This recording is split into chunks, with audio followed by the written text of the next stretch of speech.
Avec Gilles Trinière Résidence, vous êtes confortablement installé pour regarder Si on parlait.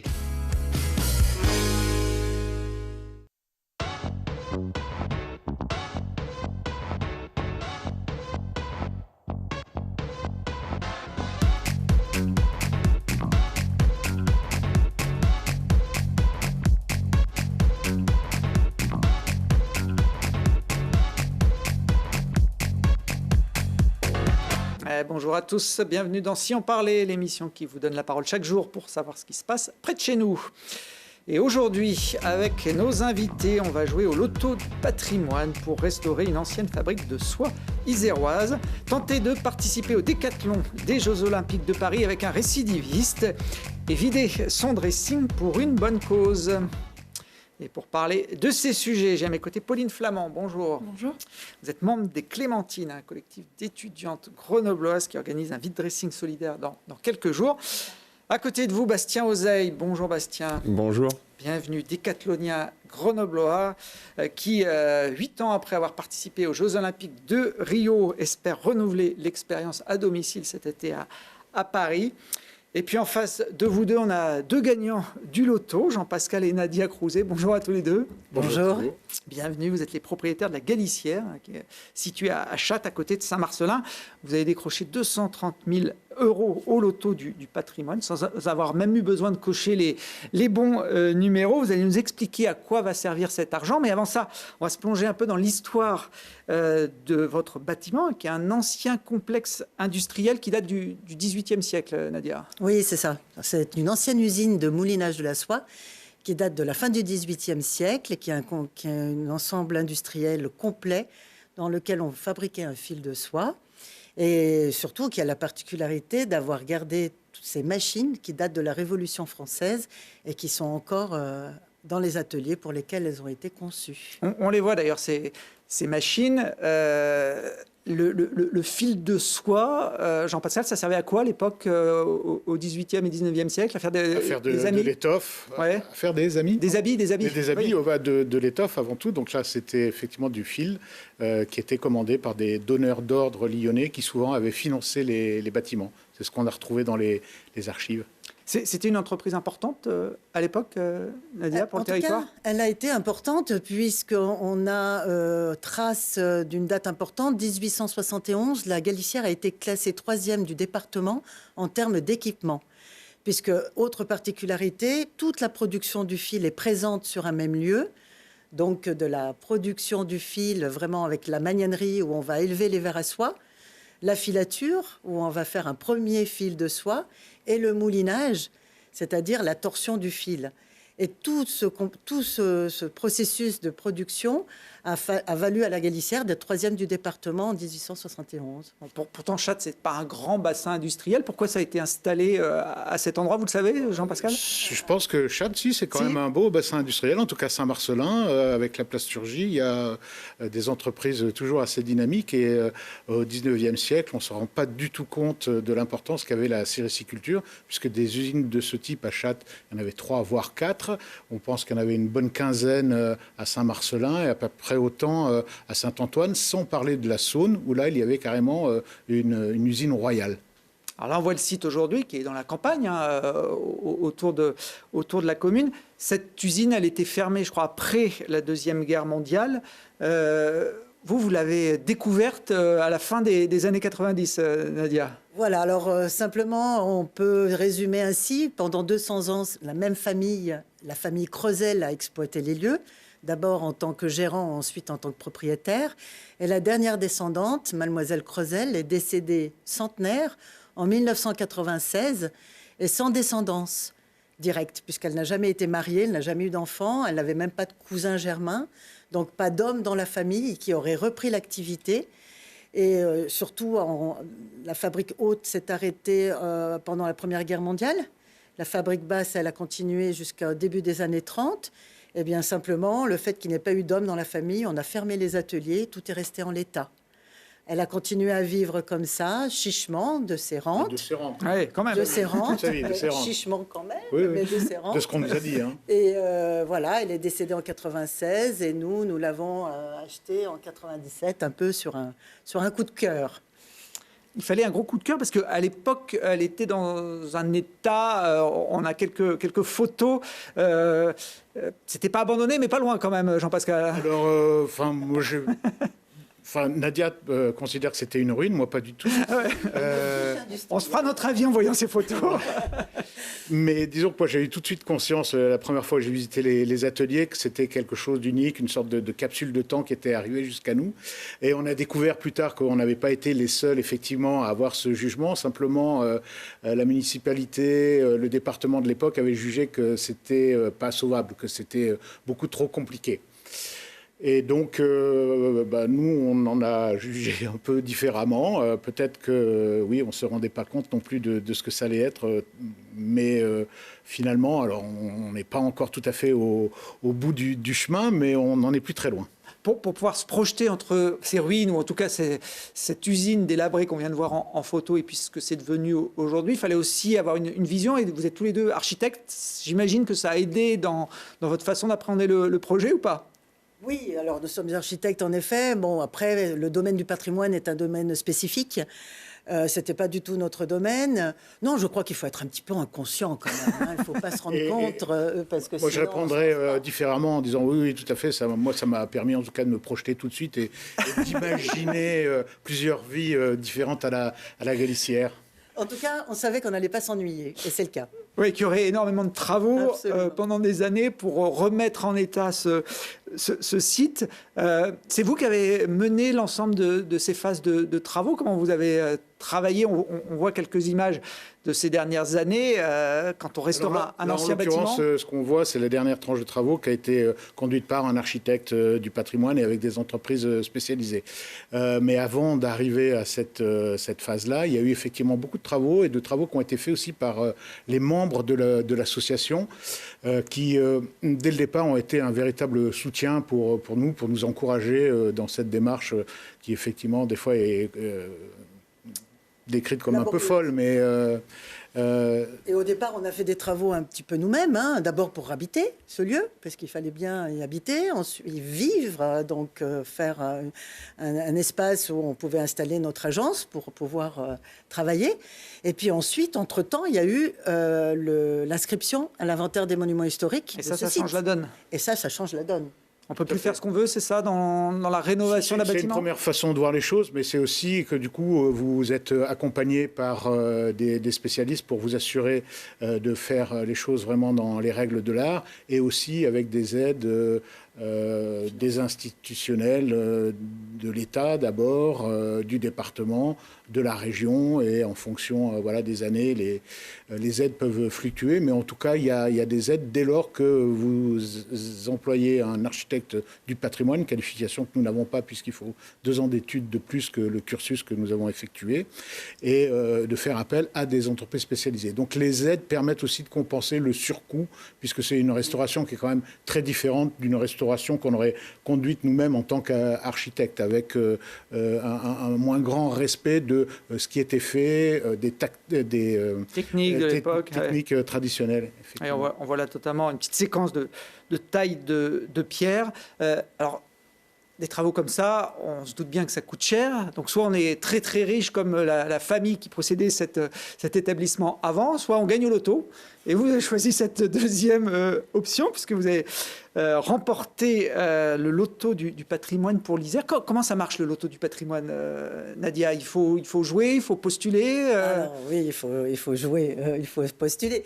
Alors déjà, il faut être en milieu rural, dans une petite ville de moins de 10 000 habitants, de préférence, et il faut que le patrimoine soit en péril. Et là, l'année dernière, au mois de janvier, en 2023, une partie de la filature s'est effondrée de façon un petit peu soudaine. Et donc, en effet, nous avons pu postuler comme ça au loto du patrimoine dès le mois de février. Et pour l'année 2023, c'est donc la Galissière qui a eu le loto du patrimoine. On voit là ce toit, effectivement, qui menace de se retrouver à terre. Vous n'aviez pas la garantie de remporter le gros lot. Même dans un premier temps, on ne pensait même pas pouvoir postuler. C'est simplement lors d'une visite où des gens de la Fondation du patrimoine nous ont dit mais le bâtiment est tout à fait... Donc le toit n'était pas encore effondré, est en péril, donc vous pouvez postuler. Et on pense qu'effectivement l'effondrement a dû contribuer à gagner ce prix-là, puisqu'il y a quand même beaucoup de candidats dans chaque département. C'est vous qui demandez une somme, qui évalue une somme? Comment ça se fait Pas du tout. Donc ça, c'est la Fondation du patrimoine. C'est la concurrence de 300 000 € et en fonction des projets, il y a une dotation qui est annoncée donc, en fin d'année. C'est-à-dire qu'on a su qu'on était lauréat en septembre et c'est en fin d'année. Vous avez l'enveloppe. Voilà. Et cette dotation, donc pour rentrer vraiment dans les détails, nous permettra de faire des travaux avec 2 appels de fonds. Donc 2 acomptes, 2 avances, et après le solde, c'est sur la présentation des factures. Donc pour répondre aussi à votre question par rapport au fonds, la mise de fonds, on a bénéficié d'un héritage qui fait qu'aussi on a pu enclencher des travaux et après bénéficier d'aide. On voit des travaux de toiture que vous aviez déjà réalisés sur une autre partie du bâtiment. Cette aide tombe pas du ciel, mais de l'État quand même, de 130 000 €. Pour vous, c'est une aubaine? C'est forcément formidable, enfin c'est même inimaginable.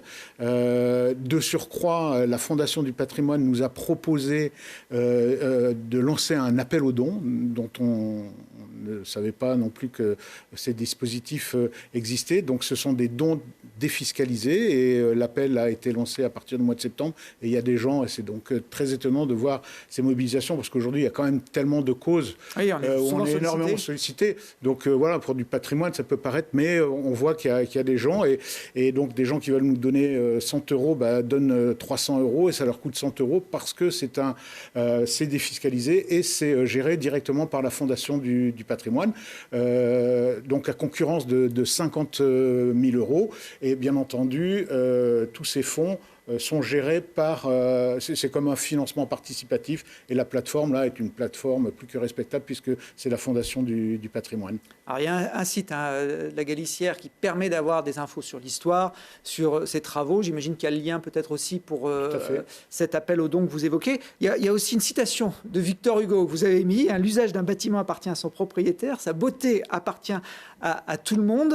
Ça veut dire que la Galicière, vous l'ouvrez au public pour des visites, Nadia ?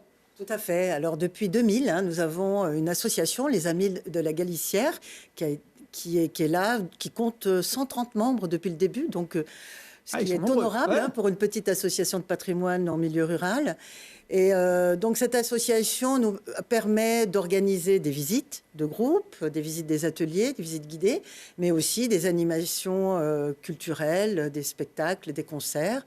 Depuis maintenant plus de 10 ans, nous faisons partie du programme des Alléchantes du département, ce qui nous permet d'accueillir du public et de faire profiter ce lieu au plus grand nombre, en plus. Voilà. Ça vit tout au long de l'année. Donc suite à la tranche de travaux qui va démarrer au mois de septembre, nous sommes aussi en fin de carrière. Donc là, c'est de faire en sorte que le site soit beaucoup plus ouvert au public qu'il ne l'est déjà, pour être pratiquement sur, je dirais, une ouverture conventionnelle qui va... vous aurez le temps d'accueillir les gens. Voilà, parce que c'est vraiment le lieu s'y prête et c'est vraiment aussi ce qui nous a toujours poussé à faire vivre ce lieu. Et c'est pour ça aussi qu'on a aussi une activité d'hébergement. Oui, on peut y dormir chez vous. Voilà, on peut y dormir. Tout à fait. Bon, c'est pas très loin de Grenoble, une grosse demi-heure de route dans le sud de l'Isère, le sud Grésivaudan, comme on appelle cette région. Donc, si vous ne connaissez pas Chattes et la Galicière... Sur la route qui conduit à Saint-Antoine, qui a aussi obtenu... donc on peut faire un week-end patrimonial tout à fait. assez complet dans votre région. Bon, 230 000 €, Bastien, est-ce que c'est un peu plus que ce qu'on touche quand on remporte une médaille olympique, par exemple ? C'est clairement plus que ce qu'on touche quand on remporte une médaille olympique. Le sport, ça paye pas trop, en tout cas l'athlétisme en particulier. Donc, c'est sûr que c'est des sommes qui font assez rêver quand on est sportif. Bon, après l'oseille donc du loto du patrimoine, on passe à l'oseille du décathlon. Voilà, c'était ma transition du jour. Transition douteuse.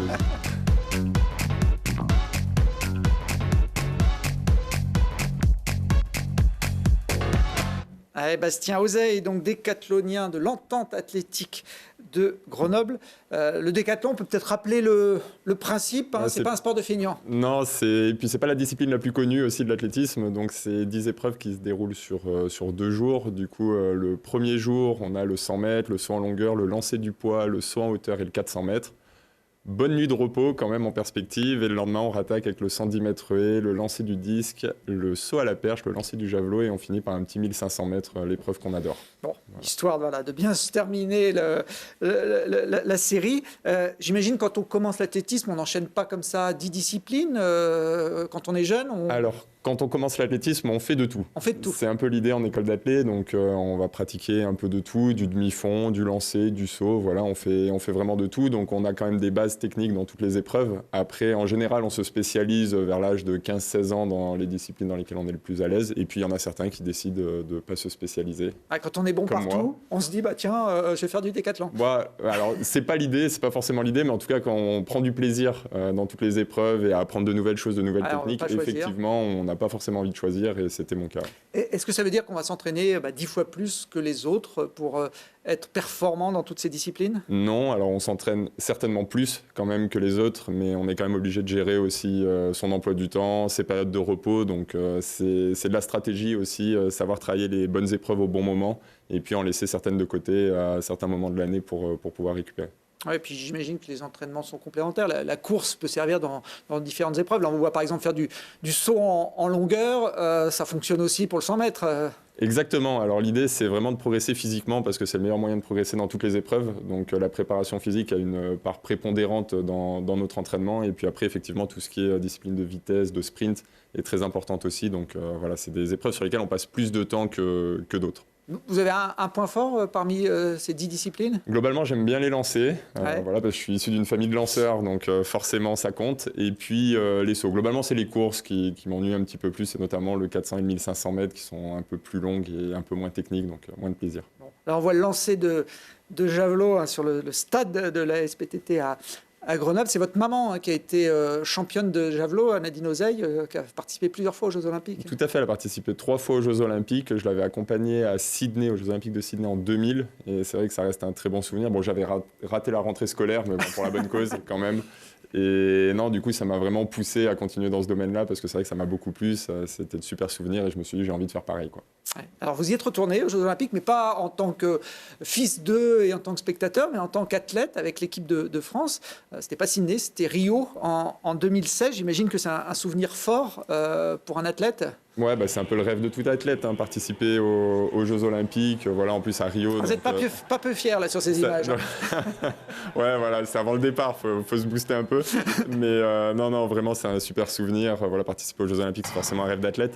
Donc, qui plus est en décathlon. Donc, vraiment, c'était un super souvenir. Mais il y en a plein, des bons souvenirs en athlétisme. Il y a celui-là, mais il y en a plein d'autres.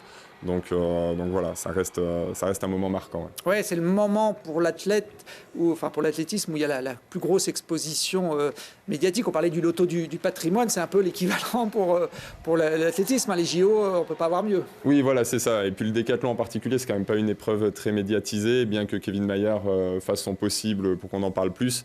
Mais voilà, les Jeux Olympiques, c'est un moment où on est un peu mis en lumière, mis en avant, donc on en profite aussi et on essaye de donner une bonne image de ce sport-là. Alors, il était déjà présent en 2016 aussi, Kevin Mayer. Vous étiez 2 Français à ces Jeux Olympiques. Il a terminé 2e, si je me souviens bien. Lui. C'est ça, c'est un très bon souvenir pour lui aussi, puisque c'est sa première médaille mondiale et c'est aux Jeux Olympiques. Donc voilà, c'était un très bon moment de partage et on s'est toujours très bien entendu et c'était un plaisir de partager ça avec lui. Alors, vous n'avez pas ramené de médaille de Rio, vous avez terminé 13e, Bastien, de cette épreuve, mais vous avez gardé quand même quelques souvenirs. Ouais, j'ai ramené quelques souvenirs, notamment une mascotte. Alors, c'est pas la plus belle des mascottes qu'on peut croiser sur les grands championnats. Ce qu'il faut savoir, c'est qu'à chaque grand championnat, il y a une mascotte.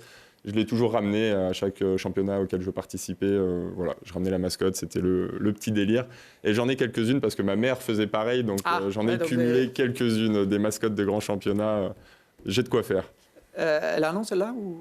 Alors, elle a certainement un nom, mais alors je suis totalement incapable de le donner. Vous évoquiez votre maman qui, elle, faisait une seule discipline, le javelot à très haut niveau. Là, on vous voit justement pendant ces Jeux Olympiques de Rio au javelot. C'est votre discipline quand même de prédilection ? Ouais, c'est une discipline dans laquelle j'ai pas mal performé étant jeune. Après, je me suis blessé parce que c'est quand même une discipline assez traumatisante, notamment pour le coude, pour les genoux. Donc c'est vrai que ça m'a posé quelques soucis sur une certaine période, mais j'ai toujours pris du plaisir à lancer. Effectivement, c'est bien revenu. Donc maintenant, ouais, je me fais plaisir dans cette épreuve et elle fait partie de mes petites épreuves fétiches, quoi. Non, ça c'était 2016. Les Jeux Olympiques d'après, c'était 2021 pour cause de Covid. Là, vous n'étiez pas présent, Bastien. Non, j'étais pas présent. Beaucoup d'investissements, peut-être trop parfois, un peu de fatigue, une lassitude aussi de l'entraînement. J'avais besoin de couper. Et c'est vrai que le Covid ne m'a pas rendu service au final parce que je m'étais programmé pour être performant en 2020. Finalement, ça a été repoussé d'un an, ça a été repoussé à 2021 et ça faisait trop. Du coup, j'ai préféré prendre une pause pour pouvoir me donner toutes les chances de revenir au taquet, à fond, plein d'énergie pour les Jeux de Paris, quoi. Eh bien, vous êtes là. Alors, à 34 ans, moi, j'ai commencé ma carrière à la télé. En athlétisme, c'est plutôt une fin de carrière. Quand on dépasse la trentaine, c'est un beau défi, parce que c'est votre âge, 34, de vouloir participer à cette dernière Olympiade. Oui, bah, c'est sûr que c'est plutôt la fin de carrière, ça c'est évident. Je sais que là, il me reste 1 ou 2 saisons, globalement, c'est un peu l'idée. Après, je prends toujours autant de plaisir à pratiquer, si ce n'est plus. Voilà, je m'éclate sur le stade, je sens que je progresse au quotidien. Donc finalement, c'est ça les indicateurs les plus importants pour moi pour savoir si je continue ou pas dans ce domaine-là et en athlétisme. Et pour l'instant, tous les feux sont ouverts, donc voilà, je continue et je prends du plaisir. Alors, participer aux Jeux Olympiques, et encore plus aux Jeux Olympiques de Paris, ça se mérite, hein, les places sont chères. Comment ça va se jouer, cette qualification ? Alors, c'est un peu compliqué, c'est même très compliqué. Même pour nous, on a parfois du mal à comprendre. En gros, il y a des minima très forts, donc l'idée, c'est de sélectionner les 10 meilleurs mondiaux grâce à ces minima-là. Je ne pense pas en faire partie, mais on ne sait jamais, on n'est pas à l'abri d'une bonne surprise. Après, sinon, il y a un ranking qui est mis en place, un petit peu comme un classement ATP au tennis, avec des points et sur lequel voilà, on évolue. Qu'on va faire. Exactement. Et nous, c'est les 2 meilleurs résultats des 2 dernières années qui comptent pour rentrer dans ce ranking. Donc après, ils vont compléter à hauteur de 24 concurrents pour participer aux Jeux Olympiques dans ce ranking-là. Donc voilà, globalement, il y en aura 10 qui vont être pris sur les minima et puis 14 sur le ranking, donc il va falloir être dans ces 14 athlètes. D'accord. Il pourra y avoir plusieurs Français, parce que Kevin Mayer est toujours en course, même si lui aussi a enchaîné des blessures depuis son titre mondial en 2022. Tout à fait. L'idée, ce serait même d'être 3 Français, hein, ce serait magnifique. Kevin, bon, certainement, qui doit commencer son décathlon très prochainement là, pour se qualifier aux Jeux aux États-Unis. Il y a Mackenson Gletti aussi, qui est très proche de se qualifier. C'est un autre Français qui est le premier au ranking, donc normalement, lui, il devrait passer. Et puis après, il reste une 3e place et je compte bien la prendre, quoi. Oui, d'autant que vous parlez de résultats. Le début d'année a été plutôt prolifique puisque vous avez remporté le titre en salle. Pendant l'hiver, on fait de l'athlétisme en salle. Alors, on ne fait pas de décathlon en salle parce que pour lancer le javelot, il faudrait des très très grandes salles. C'est un peu compliqué. C'est un peu compliqué. Donc, c'est de l'heptathlon. Il n'y a que 8 épreuves seulement. Il y en a même 7. 7, oui. Et voilà. Et oui. Parmi ces épreuves, il y a le saut à la perche. Il y a une tradition grenobloise. On vous voit lors des championnats de France à Miramas, il y a quelques semaines. Il y a une tradition grenobloise du saut à la perche. On a la famille Collet qui participera aussi aux Jeux Olympiques. J'imagine qu'ils vous donnent des conseils aussi pour progresser. Je m'entraîne notamment avec le père Philippe Collet, qui est encore à 5,94, donc effectivement issu de l'école grenobloise aussi. Thibaut est déjà qualifié. Mathieu, va falloir qu'il se qualifie. Il est un peu plus comme mon cas. Mais en tout cas, oui, c'est sûr qu'il y a une belle politique de saut à la perche sur Grenoble et c'est très bien comme ça parce que ça fonctionne plutôt bien. Bon, puis ces images, elles sont un petit peu symboliques. Là, on était donc en 2024, championnat de France indoor de décathlon, d'heptathlon. Donc, vous remportez le titre. Alors, c'est que je me trompe pas, c'est cette médaille-là, voilà. Hein certainement, oui. Oui, c'est celle-là, 2024. Voilà, c'est écrit derrière. Et là, j'en ai une autre. 12 ans d'écart, 2012. C'était votre premier titre de champion de France indoor également. 12 ans d'écart sur une carrière d'athlète, c'est quand même aussi une belle longévité. Oui, c'est sûr que c'est une belle longévité. On m'a fait remarquer que mon dernier titre en salle remontait à 2014, donc il y a 10 ans. Entre-temps, il n'y a pas eu de titre. Donc c'est sûr que ça fait toujours plaisir. Ça montre aussi que finalement, les choix que j'ai faits étaient aussi les bons. Ça me permet de tenir dans la durée. C'est vrai que le décathlon, c'est quand même une épreuve fatigante, traumatisante. Donc voilà, être capable d'aller chercher un titre de champion de France à 12 années d'écart, c'est une petite fierté, j'en suis très content. Bon, ils n'ont pas beaucoup évolué, la Fédé, sur leur design de médaille. Non, le design évolue peu, effectivement.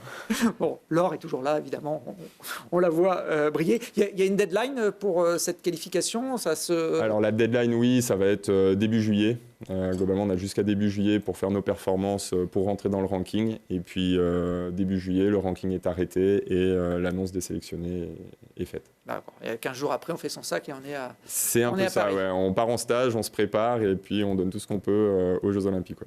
Bon, on vous le souhaite, ce serait une belle histoire, qu'il y ait plusieurs d'ailleurs membres de l'entente athlétique de Grenoble au JO. On parlait de Thibaut Collet qui est déjà qualifié. Si vous êtes plusieurs, c'est encore mieux. Je crois qu'il y aura d'ailleurs des interclubs pour le Grenoble. Exactement, on accueille une nouvelle fois, une fois n'est pas coutume, la finale des interclubs à Bachelard au mois de mai. Donc ça va être une belle fête du sport et de l'athlétisme. Donc encore une fois, n'hésitez pas à venir parce que ça va être un bon moment. Ouais. Bon, vous ferez combien de disciplines là, ce jour-là, Bastien ? On est limité, donc j'en ferai certainement 2, peut-être un relais. Bon voilà, ça ferait 3. Mais je pense que j'en ferai 2, ouais. Bon, pour rendre service au club, c'est toujours un plaisir. Ce sera le 12 mai au stade Bachelard avec beaucoup de champions à quelques mois des Jeux Olympiques. Ce sera même quelques semaines pour cette date. La reconversion, on y pense déjà ou c'est pas encore Ouais, on y pense. Après, voilà, je me laisse encore pas mal de portes ouvertes. Voilà, pour l'instant, j'y réfléchis pas mal, effectivement, mais il n'y a rien d'arrêté à l'heure actuelle. Bon, vous avez fait une école de commerce, hein, je crois. C'est ça, ouais, j'ai fait l'école de commerce de Grenoble en parallèle de mes études. Et avant, j'avais fait des études en STAPS, voilà, dans le domaine du sport, forcément. Je pense que vous ne trouverez pas trop de problèmes pour trouver une voie après le haut niveau, surtout si vous avez la chance de refaire une deuxième Olympiade. Puisqu'on parle d'école, on va terminer cette émission avec un petit coup de pouce à un événement organisé par des étudiantes grenobloises.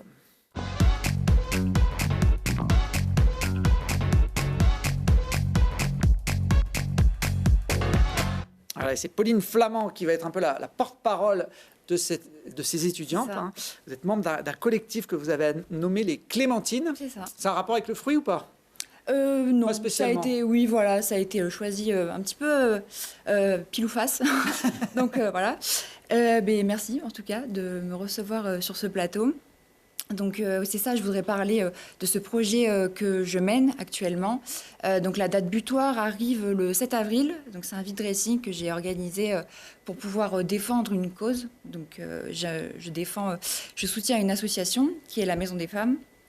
Donc c'est une association qui vient en aide aux violences conjugales, aux femmes victimes de violences conjugales, victimes de violences physiques, victimes de violences psychologiques. Ça me tenait à cœur de leur donner ce soutien. Donc le vide dressing, en tout cas, sera... pardon, je me perds un petit peu. Non, mais on peut développer un petit peu sur la Maison des Femmes, parce que c'est une structure assez récente hein, qui fait partie du CHU de Grenoble, c'est ça. Qui a été lancé l'an dernier. Oui, ils sont rattachés, exactement, ouais. Et donc le projet, c'est de collecter des vêtements, de demander, de faire une collecte. Donc j'espère que les personnes qui nous regardent seront intéressées en tout cas. C'est aussi d'organiser l'événement pour que les personnes puissent venir, puissent partager ce moment-là, car la Maison des Femmes sera présente au vide dressing. Donc elles seront là pour présenter l'association, pour présenter les actions qu'elles font. Il y aura un moment d'échange, il y aura un moment de partage dans la bienveillance. Il y aura des débats, des échanges sur différents sujets. J'ai vu que votre collectif avait l'objectif aussi d'encourager la mode durable, oui, c'est ça, le exactement. réemploi. Donc c'est un peu le principe de ce vide dressing. C'est une tendance hein, ces dernières années, notamment auprès de certains jeunes, pas tous, mais parce qu'il y a aussi la fast fashion de l'autre côté qui fait un peu le contrepoids.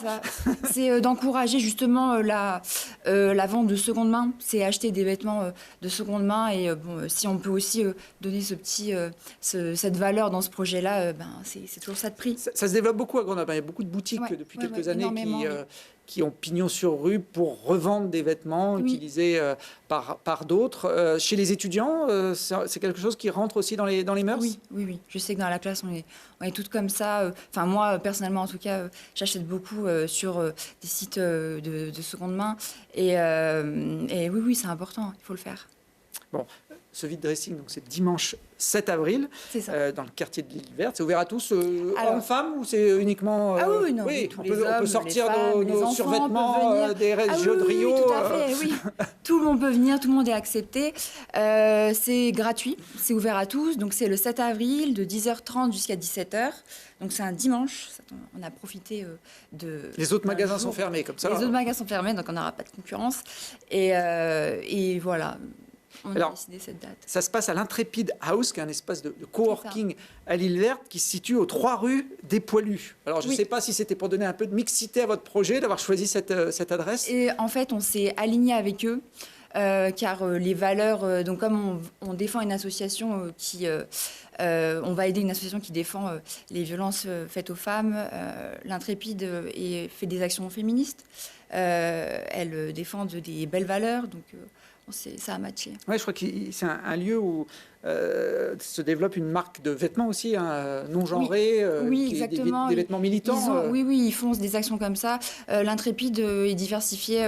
C'est un média, c'est une agence de communication, c'est un espace coworking. Donc il y a de la bienveillance. Ça pouvait être que cet endroit pour faire cet événement, ouais. Bon, voilà, le hasard fait que c'est rue des Poilus à Grenoble. C'est pas moi qui choisis l'adresse. Non, moi non plus, mais eux non plus, j'imagine. En hommage effectivement à nos soldats de la Première Guerre mondiale.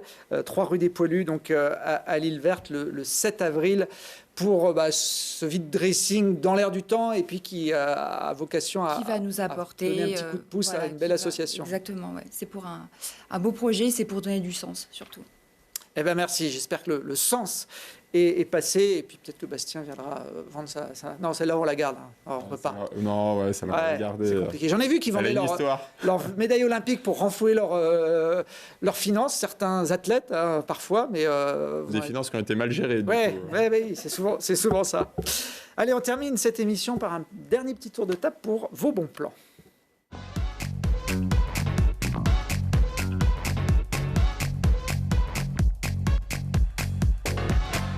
Allez, Bastien Ozey, qui est un bon gestionnaire et qui nous propose un bon plan resto. Hein. Ouais, un resto, forcément. La nourriture, c'est quand même la base. Pour moi, c'est la cuisine des tontons, voilà, rue Bayard. Un petit restaurant à taille humaine qui propose des plats traditionnels, on va dire, du terroir, avec des tartares, des choses comme ça. Et vraiment, le rapport qualité-prix est incroyable. Donc, et le gérant est très sympa au-delà de ça. Donc on y mange bien, mais c'est pas une diététique pour une veille de compétition quand même. Hein. On se fait plaisir. Ouais, voilà, on va dire ça comme ça, on se fait plaisir. Les tontons, c'est une allusion aux tontons flingueurs. On voit les images de l'intérieur du restaurant. Les tontons flingueurs qui aimaient bien manger, qui aimaient bien boire aussi un petit peu. Est-ce qu'il y a la même gnôle là-bas Ouais, il y a toujours le petit digestif à la fin. En cas de besoin. Bon, voilà le bon plan de Bastien Ozey, 9 rue Bayard, la cuisine des tontons. Pauline, on reste dans l'alimentaire avec votre bon plan. Exactement. Alors moi, je travaille à côté pour une entreprise qui s'appelle Champiloup. Donc c'est des producteurs de champignons, donc 2 variétés de champignons. Il y a les shiitake et les pleurotes, qui sont trop peu produits, en tout cas en France. Donc c'est une entreprise avec un impact sociétal positif qui va sortir bientôt un prochain projet, un livre de recettes. Qui a été fait par des chefs qui ont investi dans ce livre. Donc, c'est des chefs qui ont cuisiné avec... je ne sais pas si vous avez des photos. Oui, voilà. Ouais, j'ai des images. Ça, c'est la fabrique de champignons dans un parking à Saint-Martin-d'Hères. Oui, c'est ça. C'est tout pousse dans un parking, exactement. Et donc, ils vont sortir prochainement un livre de recettes qui regroupe... alors, il y aura une partie recettes par les chefs et il y aura une partie qui va parler de l'agriculture locale, l'agriculture durable. Donc, c'est pour ça que... vous leur faites un petit coup de pouce. On l'a déjà reçu dans cette émission il y a quelques années, au moment où ils lançaient le projet de ces champignonnaires urbaines, puisque c'était dans des parkings qui font pousser leurs champignons. Et ils sont même... vous parliez de recettes dans une de nos émissions, 38 à table, qu'on réalise avec un chef étoilé, Stéphane Froidevaux. Chaque émission, il prend un produit local et il le magnifie. Il avait choisi les champignons de Champiloup il y a quelques semaines. On peut retrouver cette émission, si vous aimez la cuisine et les recettes, sur le site internet de Télé Grenoble. Dernier bon plan, je me tourne vers Jean-Pascal et Nadia, qui ont un lieu à nous présenter qui est assez similaire au vôtre, Jean-Pascal. Il y a des similitudes, effectivement. Alors, il est face à nous dans le sens où nous sommes en face du Vercors, dans le Royan. Dans un autre département, certes, à Saint-Jean-en-Royan, un lieu insolite qui s'appelle l'Arsolite et qui donc propose des expositions, notamment prochainement, je crois à partir du 6 avril, une exposition qui s'appelle One Two Street sur l'art street français. C'est aussi un endroit où il y a un très bon restaurant avec une version bistronomique le week-end. C'est un lieu vraiment insolite, une ancienne usine qui a été reconvertie en un magnifique lieu d'exposition. Donc l'art solite à Saint-Jean-en-Royan, à ne pas rater. Et oui, on en voit quelques images. Là aussi, hein, c'était un ancien site industriel. Tout à fait. Un ancien tissage. Ancien tissage. Donc on est dans la même activité à peu près que votre galissière. Alors Jean-Pascal disait c'est la Drôme, mais on est aux portes de l'Isère, Nadia. Oh oui, on est de l'autre côté. C'est moins loin que Grenoble. Ouais.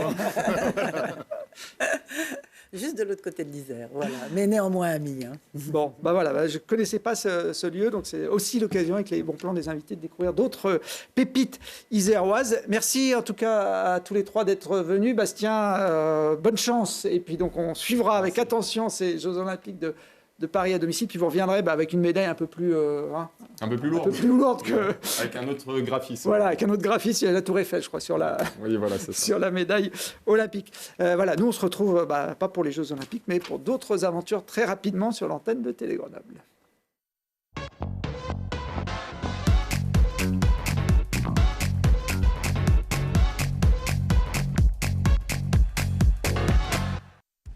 Vous avez profité de Si on parlait avec Gilles Trinière Résidence.